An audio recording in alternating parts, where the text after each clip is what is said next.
Hello, this is Samantha with Stamp School, and today I am going to show you a card using two different techniques with these new Faber Castell Gelatos. I'm a big fan of these. They're a really fun new medium. You can watercolor with them, you can use them dry. So lots of different things you can do with them. So I'm going to show you two different things today you can do with them.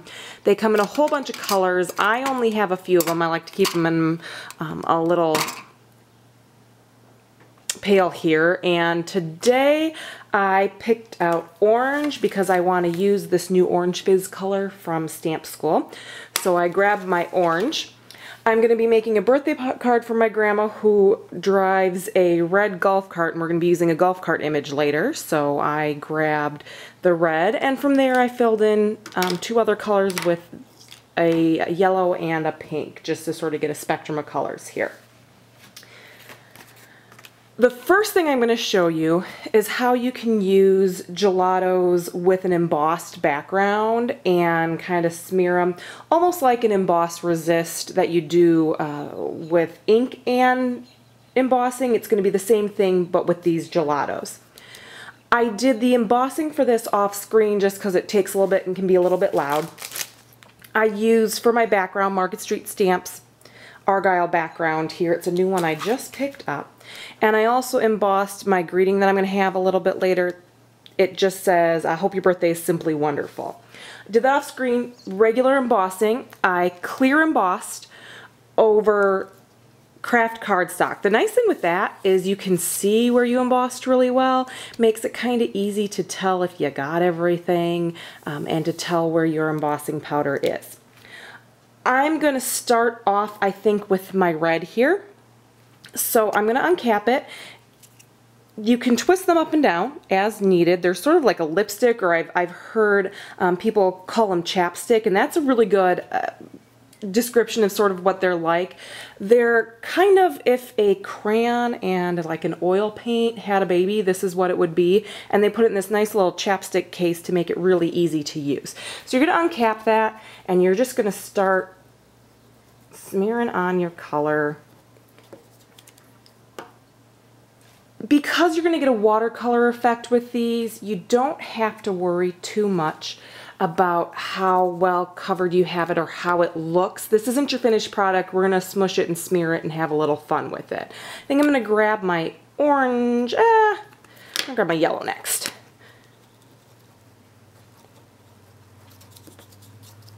And as you can see, again, it's not perfect. I'm just going to do a little smearing. I'm going to do orange then.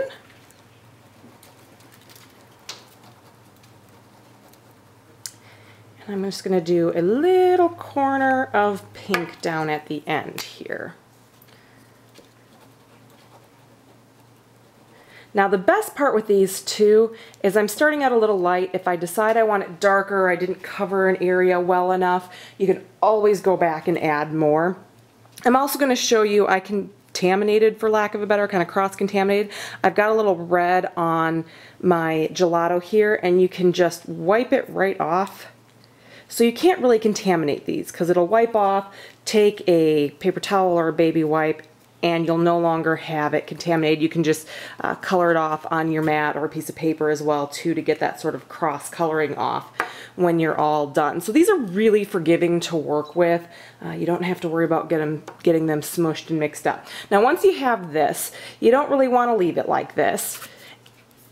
And I like to sort of smush with my finger. Now some people prefer baby wipe at this point because they don't like to get all messy, but I have inky fingers all the time. And I just switched to a different finger. I want some crossover, but I don't want my yellow to be all red. So I just switched to a different finger when I moved on to the yellow. Now because my yellow is lighter than orange, I'm going to stick with the same finger. Bring some of that yellow down into the orange. And finally, I'm moving one more finger and doing my pink, which kind of has an orangish hue to it now. There we go.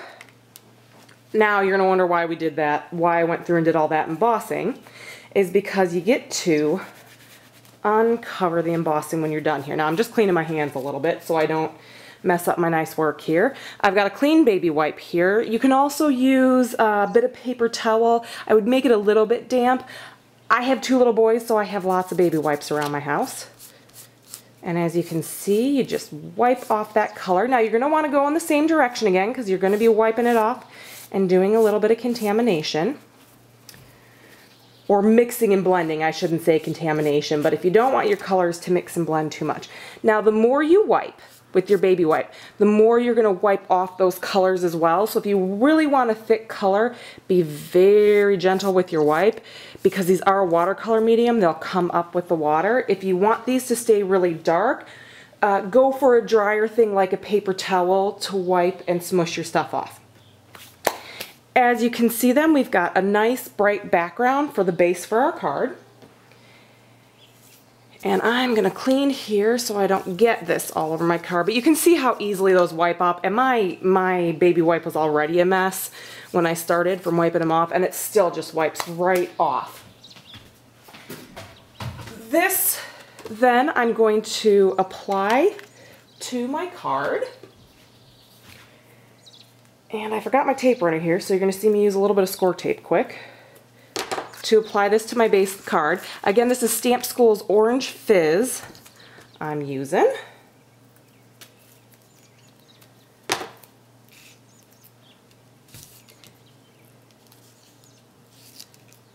And I'm going to layer that on the base of my card. So I've got a little crooked here for you guys. Okay, so for my next step then, after I have this all pretty and ready to go, you can see how it wiped off of all my craft cardstock there. That Emboss Resist really comes out. Next, I'm going to layer a piece on here for my actual stamped image that's going to go above my I Hope Your Birthday is Simply Wonderful. And what I'm going to do with this, and this will be our second part, another way you can use these gelatos. What I'm going to do here is ink up. This is the golf cart image from Dad's Tools. Now this is going to be a card for my grandma because she golfs too, so Dad's Tools isn't just for dads, especially with that golf bag and that golf cart if you've got golfers in your family.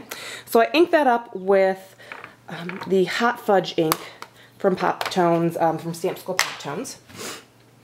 And I am going to give this a stamp. I die cut this sheet of paper ahead of time. It's just an Nestabilities label and it's just barely big enough. Now if you wanted to, you could emboss this image, otherwise you can leave it raw on the paper.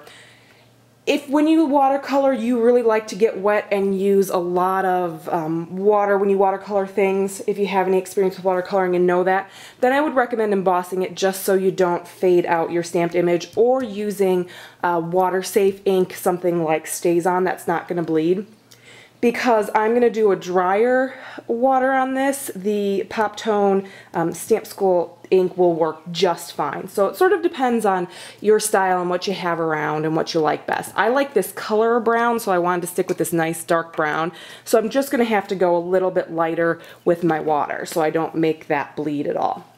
I'm going to grab my red again. Now this is a direct-to-paper watercoloring that you can do with these gelatos as well.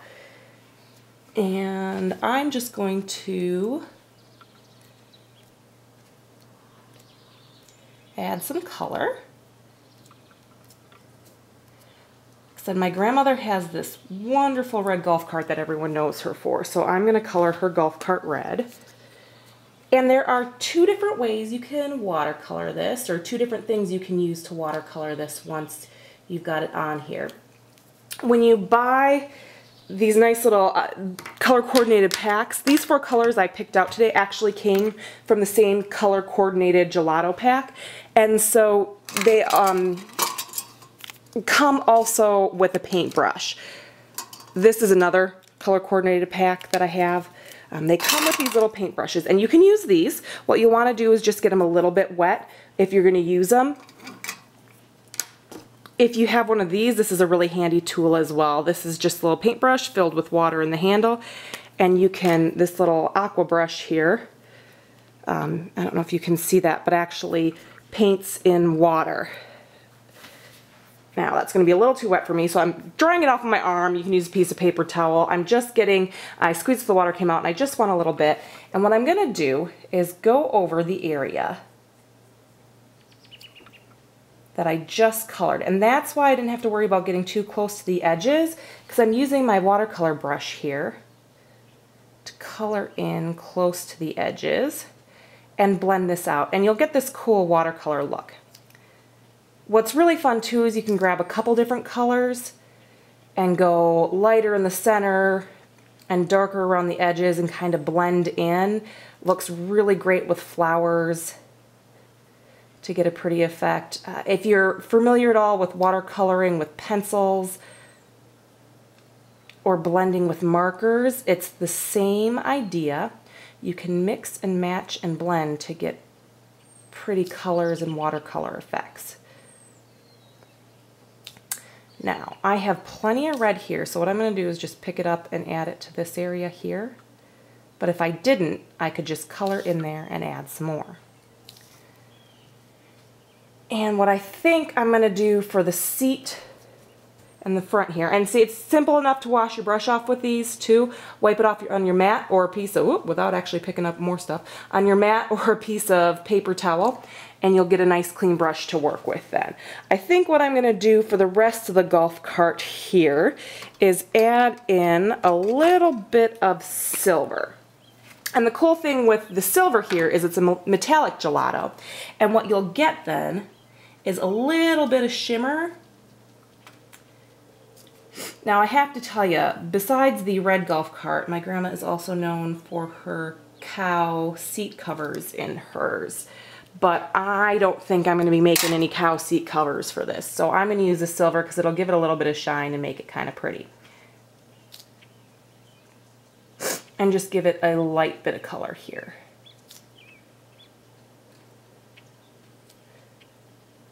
And smush that around a bit. Now, this will take a little bit to dry. You're not going to want to go rubbing it with your hand and smushing it until it dries up. I like to let these things dry for a good hour or so before I start playing and smearing them, just to give you a heads up on that. I'm going to attach this to my card here, and I think I want to add a little ribbon under it.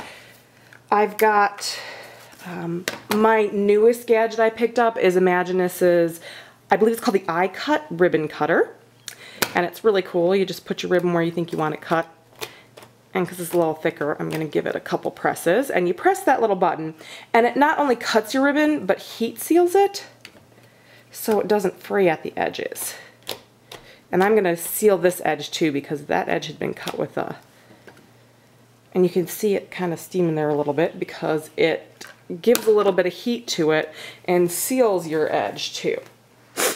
Now, I picked up this ribbon. I thought it might just kind of be cute sticking out behind my little golf cart here.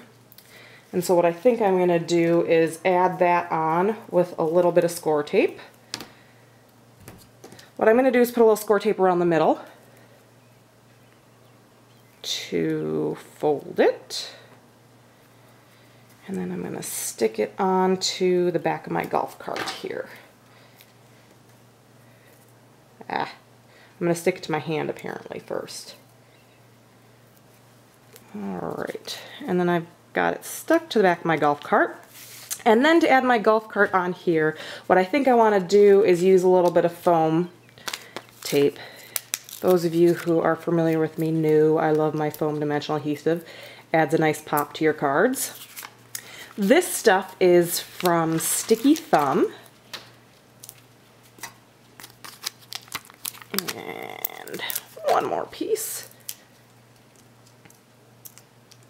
And the pack that Sticky Thumb comes in 3 different sheets. You get a circle sheet, a square sheet, and a rectangle sheet, all in the same package.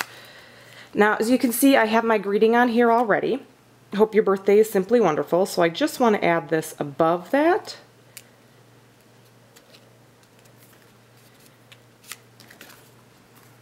And then you've got your card. So we have the two different types of gelato coloring on this. One is the Emboss Resist, and one is the direct to paper watercoloring. If you have any questions or comments, please feel free to leave them in the comments section or to shoot me an email. And you can find this card and lots more at www.stampschool.com. Thanks for stopping by today.